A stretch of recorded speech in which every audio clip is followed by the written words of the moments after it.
त्याला अनेक जन्माची पुण्याई लागते. म्हणून अर्जुनाला सूचना देतात की बाबा,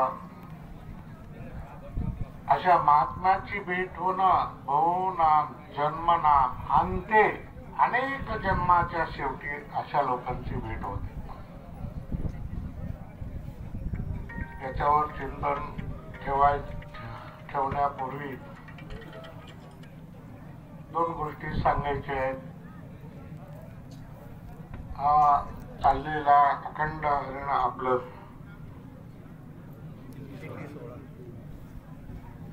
माऊलींचा श्री संत ज्ञानेश्वर महाराज पालखी सोहळा, आषाढी वारी पायी सोहळा आणि श्री गुरु गोविंद महाराज केंद्रे दिंडी क्रमांक 43 यामधील सर्व जमलेले आपण सर्व भाविक भक्त अनंत कोटी ब्रह्मांड नायक परमात्मा याच्या दर्शनासाठी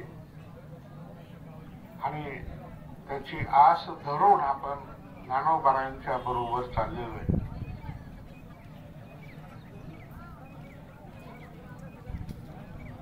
जसं कृष्णाने भगवंताने अर्जुनाला जे सांगितलं की अनेक जन्माच्या शेवटी अशा महात्म्याची भेट होते, त्याला अनेक जन्माची पुण्याई लागते. वाडवडिलांची, आजा पंजांची, आपल्या खानदानातले कोणी पुण्य केलं असेल त्यांची, ते पुण्य जर फळाला आलं तरच संतांची भेट होणं, संतांची संगत घडणं, संतांच्या पंगतीतले दोन घास खायला मिळणं हे दुर्लभ आहे. ह्या गोष्टी घडत नाही. आपलं बाकी आहे. आपण गुरुवर्यांच्या दिंडी सोहळ्यामध्ये आहोत. आपल्याकडे आणि वास्तविक पाहता माझ्यासारख्याची लायकी सुद्धा नाही की तुमच्या समोर स्टेजवर बसून दोन शब्द गोष्टी सांगाव्यात. अशी मोठमोठी माणसे आहेत महाराज आपल्या समोर आहेत. राजकीय क्षेत्रातील आमचे साहेब आहेत, मगाशीच बोलणं झालं, ते या ठिकाणी आहेत. आमची बहीण पाचपुते ताई सुद्धा या ठिकाणी आहेत. त्यांची तर आमच्यावर कृपा असते. अनेक लोक आहेत मोठमोठे, अंतःकरणाने मोठे आहेत, पैशाने मोठे आहेत, घराने मोठे आहेत, धनाने मोठे आहेत. सगळं त्यांचं मोठं आहे. मोठ्यांचं सगळं मोठं आहे. आणि अशांच्या समोर दोन गोष्टी करण्याची आणि आपली सेवा करण्याची मला ही संधी मिळते. मी माझं अनेक जन्माची पुण्याई असेल तेव्हा आपली सेवा घडली, तेव्हा तुमची सुद्धा अनेक जन्माची पुण्याई जन्मोजन्मीची असेल पुण्य सामुग्री तरीच नाम श्रीरामाचे. भगवंताचं नाव मुखात येण्याकरता सुद्धा अनेक जन्माची पुण्याई लागते. सत्संगती साधी समजू नका. एखादा माळकरी असेल, एखादे महाराज असेल, एखाद्या सेकंदाची जरी संगती तुम्हाला लागली तर ते तुमचा उद्धार करून जाईल. वेळ लागत नाही, फक्त वेळ पाहिजे. तुमचं तेवढं पुण्य पाहिजे की तो महात्मा भेटणं, तुमच्या जवळून जाणं, तुम्हाला बोलणं, तुमच्या बरोबर जेवणं. तरी तुम्हाला ओळखता येत नसेल तर ते तुमचं दुर्दैव आहे. हो, त्याला अनेक जन्म लागतात. तसं सहजासहजी होत नाही. बघा, एका उपनिषदामध्ये एक कथा आली.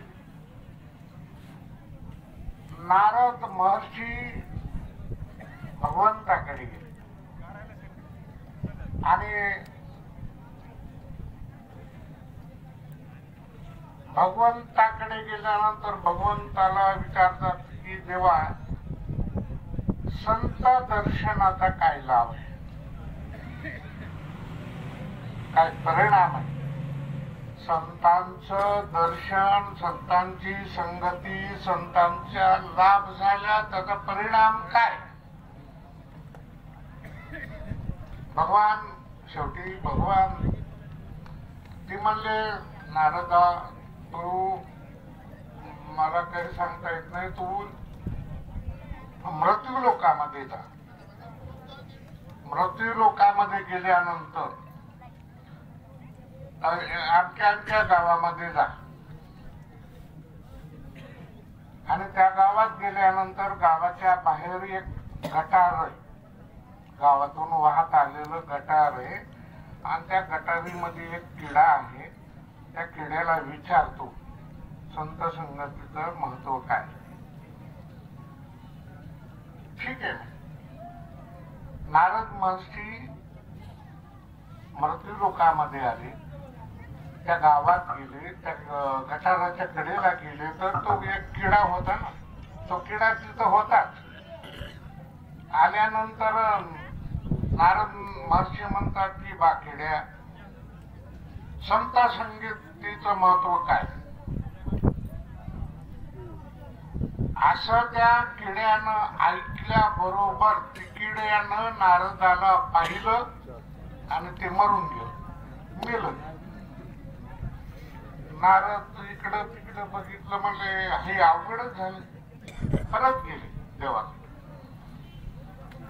देवाकडे गेल्यानंतर उपनिषदामध्ये आलेलं, उपनिषद बोलते, दुसरीकडची कथा नाही. गेल्यानंतर देवाला विचारलं, देवा असं झालं, मी किड्याकडे गेलो, विचारलं, माझ्याकडे बघितलं, नेला तो. बर, मग दुसरं कोण आहे? तर तो दुसऱ्या गावाचं, ते अमक्या जिल्ह्यातले गाव आहे, त्या गावामध्ये जा. तिथं एक गाव आहे, त्या गावाच्या कडेला एक कंपाऊंड आहे. आपल्या इकडं कुपाट्या लावून केलेलं असतं ना, ते हाताचं नाही, सिमेंटचं. तिथं होतं म्हणला, त्या कुंपणावर एक सरडा आहे, त्या सरड्याला विचारलं. मग म्हणले ठीक आहे. गेलो, त्या गावात गेले, त्या कुंपणाजवळ गेले, त्या सरड्याकडे गेले. सरडा दिसला, पाहिला आणि त्यांनी विचारलं. नारद महर्षी म्हणतात, सरड्या, संतांच्या संगतीचं फल काय, दर्शनाचं फल काय. त्या सरड्यानं नारदाला पाहिलं आणि तो तडफडून तिथंच मिळाला. नारद म्हणलं, काय भानगड. नारद परत देवाकडे गेले, देवाला सांगितलं. देवा, नारद सरड्याकडे गेलो, त्याला विचारलं, त्यानं मला पाहिलं आणि ते मेलं. परत भगवान म्हणतात, तू एक काम कर, 2 महिन्यांनी परत दुसऱ्या जिल्ह्यात जा. त्या जिल्ह्यात नाही तुला सापडे, विकासच्या जिल्ह्यात जा. तिथं एक झाड आहे, त्या झाडावर एक पोपट आहे. पोपट म्हणजे राघू, ठीक आहे, राघू पोपट. त्या पोपटाचं एक पिल्लू आहे, त्या पिल्ल्याला विचार. नारद महर्षी त्या गावात आले, त्या झाडाजवळ गेले, पोपट तिथंच होता. त्याला विचारलं, पोपटा, संत दर्शनाचा काय फायदा, कधी लाभ आहे, किती लाभ आहे. त्या पोपटानं पाहिलं, तेही मेलं. तुम्ही म्हणाल, महाराज किती मारता तुम्ही, प्रवचन संपून जाईल सगळं. तसं नाही. आणखी एक आहे. परत नारद गेले, देवाला म्हणतात, देवा, पोपटाकडे गेलो, पोपटाला विचारलं, पोपटानं मला पाहिलं आणि ते पोपटही मेला. बर, म्हणलं काय, ठीक आहे. म्हणजे एक आता काम कर, तू परत दुसऱ्या गावात जा. 6 महिन्याने सांगितलं, 6 महिन्याने जा. त्या गावात एक शेतकरी आहे, शेतकऱ्याकडे एक गाय आहे. ती गाय आता 2 दिवसात झालं वेलेली आहे, वासरू झालंय. आणि तिथं जाऊन त्या वासराला विचार, म्हणला, देवा, ही मागच्यासारखं झालं तर ती शेतकरी निश्चित मला मारेल, म्हणलं, ती धरू धरू हाणील मला कुठे. म्हणले नाही, म्हणले काय मग स्वतः नारद महर्षी त्या गावात आले, ते शेतकऱ्याच्या शेतात गेले.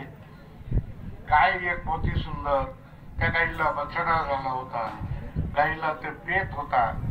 पिऊन झाल्यानंतर त्या नारदाने त्या वासराकडे पाहिलं, वासराला विचारलं, वासरा संतांच्या दर्शनाचा लाभ काय? ते वासरानं त्या परत तिकडे नारदाकडे पाहिलं, वासरूही मिळलं. नारदाने विना असा धरला, तो तर असं धरलं, इकडं तिकडं मालक नाही बघितलं तेव्हा धूप डोगली डायरेक्ट हाणतील ना. परत गेले म्हणले, देवा सांगायचं असलं सांगा, हे असले कुठाने करायला नका सांगू. नाही नाही तसं नाही,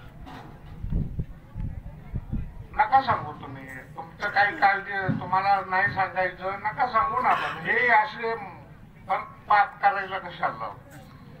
शेवटी म्हणले, नाही नारदा अगदी बरोबर आहे तुझं, पण आता एक काम कर, 1 वर्षाने त्या मोठ्या जिल्ह्यात जा, तिथं जा, तिथं एक राजा आहे आणि चांगला राजा आहे. त्या राजाच्या घरी एक मुलगा जन्माला आहे आणि तो राजकुमार आहे. त्या राजकुमाराला जाऊन विचार,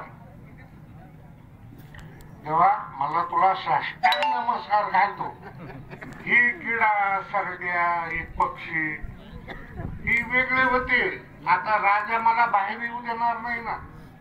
नाही नारदा, माझ्यावर विश्वास नाही का तुझा? आई पण देवा हे काय करेल? नाही म्हणणार, यावेळेला काय होणार. परत आले, त्या राजधानीमध्ये गेले, राजाच्या घरी गेले. पुत्र उत्सव मोठ्या प्रमाणात चालू होता आणि राजाच्या तिथं चालल्यानंतर मग सगळे लोक आलेले, सगळे समाज आलेला, त्यांचा ते काय म्हणतात सत्कार चालू झालेले, अमकं तमकं. आणि तिकडं पाळणा घरामध्ये तिकडं ते बाळ होत ना. मग नारदाने इकडं तिकडं बघितलं, इतरांची नजर चुकून, म्हणजे कुणाला न सांगताना, म्हणजे काही गडबड झाली तिकडच्या तिकडून पळून जायला बरोबर, नजर चुकून त्या घरी गेले, त्या खोलीमध्ये गेले, बाळाकडे जवळ गेले. बाळ पाळण्यात नारदाला पाहिलं, हसू लागलं. नारदाने इकडं तिकडं पाठी मागं बघितलं, मला कोणी नाही ना. त्यांना जोर धरला आणि बाळाजवळ हळूच विचारलं, म्हणले, बाळा संत दर्शनाचा काय फायदा, काय लाभ आहे संत दर्शनाला? ते बाळ पुन्हा हसलं, मोठ्यानं हसू लागलं. म्हणले, संत दर्शनाचा म्हणे महाराज आणखी नाही तुम्हाला समजलं? तुम्हाला कोणी सांगितलं? म्हणले, भगवान विष्णूने सांगितलं. इथे आला संत दर्शनाचा काय फायदा, बाळाला जाऊन विचार. की म्हणजे ज्यानं तुला सांगितलंय त्याला इथं घेऊन ये. काय? ज्यानं तुला सांगितलंय ना संत दर्शनाचा काय लाभ आहे, ते ज्याने सांगितलंय पहिलं त्याला घेऊन ये, मी विचारतो काय आहे म्हणून. नारद गेले, देवाला सांगितलं, देवा हे असं असं ते बाळ सांगत नाही, तुम्ही आल्यावर मी सांगतो. म्हणले, ठीक आहे. म्हणजे चल.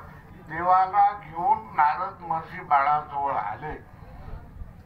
बाळाजवळ आल्यानंतर हसले आणि भगवान म्हणू लागले, देवा नारदा संत दर्शनामध्ये, ते बाळ म्हणू लागला, संत दर्शनामध्ये हा लाभ आहे, हा लाभ आहे की अनंत कोटी ब्रह्मांड नाही तो परमात्मा माझ्या समोर उभा केला, हे संत दर्शनाचा लाभ आहे. हो, मी संत दर्शनी हा लाभ आत्मना बजोडीला. हो, आर्धाक्षेन घडता. तोही सांगतो, 1 मिनिटामध्ये सांगून देतो तुम्हाला तुमच्या प्रश्नाचं उत्तर.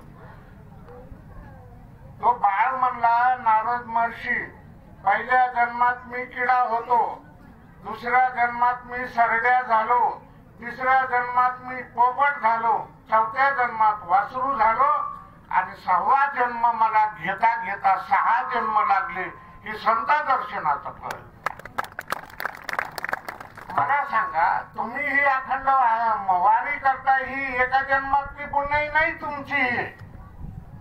हो, एक वारी केली, 2 वाऱ्या केल्या, 4 वाऱ्या केल्या, एवढं अनंत जन्माची पुण्य तुमच्या पदरात आहे. म्हणून कोणाच्या 10 वाऱ्या झाल्या, कोणाच्या 15 झाल्या, कोणाच्या 20 झाल्या. परवा आळंदीत बाई भेटली मला, एक आमची जळगाव कडली मला वाटतं ते म्हणल्या, बाबा हे तुमच्या बरोबर माझी 25वी वारी. त्या धन्य त्या मातेचं दर्शन घेतलं. अनेक जन्माची पुण्य, ह्या गोष्टी घडतात, नाही तर तुमच्या काही घडू शकत नाही. बाबा म्हणले अर्धक्षण घडतात, अर्धक्षणाची. आणि एक उपनिषदातली कथा आहे. विश्वामित्र आणि वशिष्ठ. एका विश्वामित्राकडे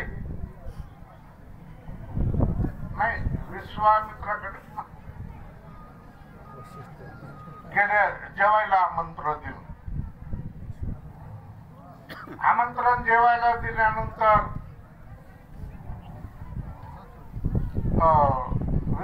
वशिष्ठ गुरुजी जेवले. जेवण झालं, खूप छान झालं, मस्त जेवण केलं. जेवण झाल्यानंतर मग विश्वामित्राने संकल्प सोडला. गुरु दक्षिणा म्हणून विश्वामित्र वशिष्ठ गुरुजींना 1000 वर्षाची पुण्याई समर्पित. असं म्हटल्यानंतर ठीक आहे म्हणले. मग काही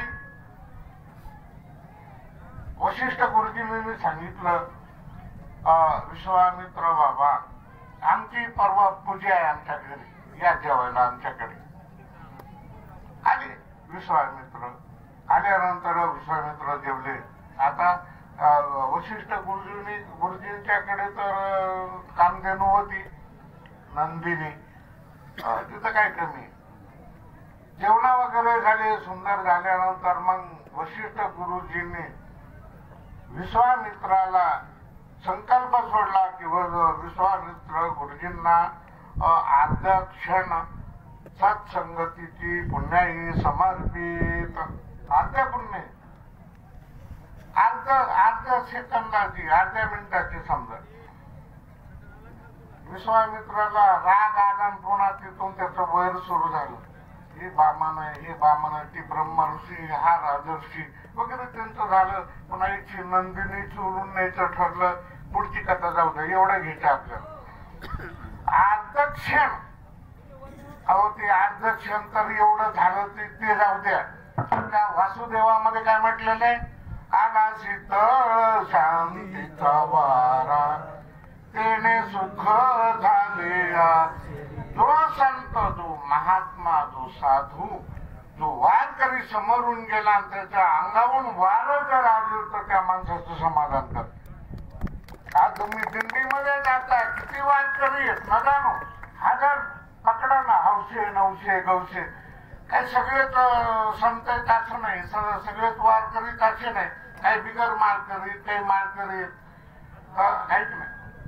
काही हौसाने आले, काही नवसाने आलेत आणि काही गवसाने आले. गवसाने म्हणजे गवसायला,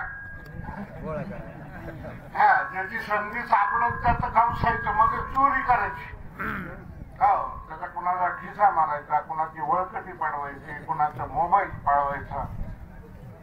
हे वारीतून पाप करतात महाराज. इतर ठिकाणी केलेलं पाप आणि वारीमध्ये केलेलं पाप हे डोंगरा एवढं वज्रली पण भविष्यती. हो बर का साहेब, इतर ठिकाणी तुमच्या गावात समजा मी 10 रुपये चोरले आणि वारीमध्ये जर ती तर तुमच्या गावात चोरलेले 10 रुपये मी आळंदीत इंद्रायणीचं स्नान केलं का ते पाप निघून जातं. पण आळंदीत चोरलेली चप्पल ती पाप पुढे जाणार. वगरले पण भविष्यती. ते कोणाच्या बापाला जात नाही. तू संताकडे जा, महंताकडे जा, शास्त्रीकडे जा, कोणा मठाधिपतीकडे जा, कुठं जाऊन पालतं पड, तुझं पाप हाणणार नाही. वगरले पण भविष्य. पण आयुष्यात बसलेले एवढे आहेत, आयुष्यात कोणाचा सुतळीचा तोडा पडला असेल तर त्याला झुकून हात लावायचे.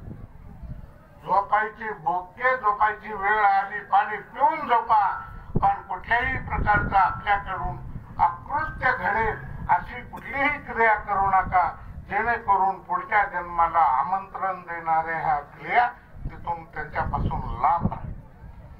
म्हणून सत्संगतीला महत्व. मी जास्त वेळ घेत नाही. मला विषय चांगला सापडलाय. सोडलं नसतं एक तासभर तुम्हाला, पण आता तुमची भूक मलाच लागली जास्त.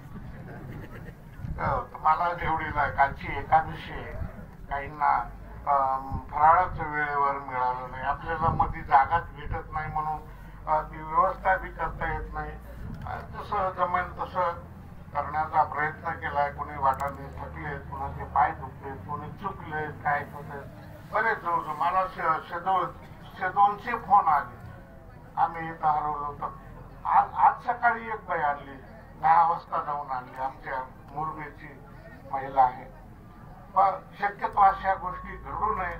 आणि तुम्ही सुद्धा जाणते मंडळी, तरुण मंडळी, बरोबर आणलेल्या लोकांना जबाबदारीने सांभाळा, त्यांच्याकडे लक्ष द्या ना. चुकलं तर थोडा वेळ उभा राहा, त्याची वाट बघा, त्याला धरून घ्या. तो माणूस थकला असेल तर तुम्ही 2 मिनिट थांबा, चहाच्या भरात घ्या त्याच्या बरोबर. आणि अशा गोष्टी घडा, सगळ्यांना सोडू नका. काहींना तुम्हाला ज्यांच्या 4 वाऱ्या झाल्या त्यांना माहिती आहे, कल्पना आहे, जागा माहिती आहे, वेळ माहिती आहे, काळ माहिती आहे. पण जे नवीन आले त्यांना सांभाळून घ्या, माहिती द्या, त्यांना सोडू नका, आपल्या बरोबर घेण्याचा प्रयत्न करा. सांगण्याचं असं आहे की सत्संगतीमध्ये भगवान अर्जुनाला म्हणतात, बहुनाम जन्मनाम अंते ज्ञानवाम प्रपद्यते वासुदेव सर्वमिती स महात्मा दुर्लभ. अनेक जन्माच्या शेवटी अशा महात्माची भेट होते की ज्याचं ज्ञान परिपक्व झालेलं आहे. त्या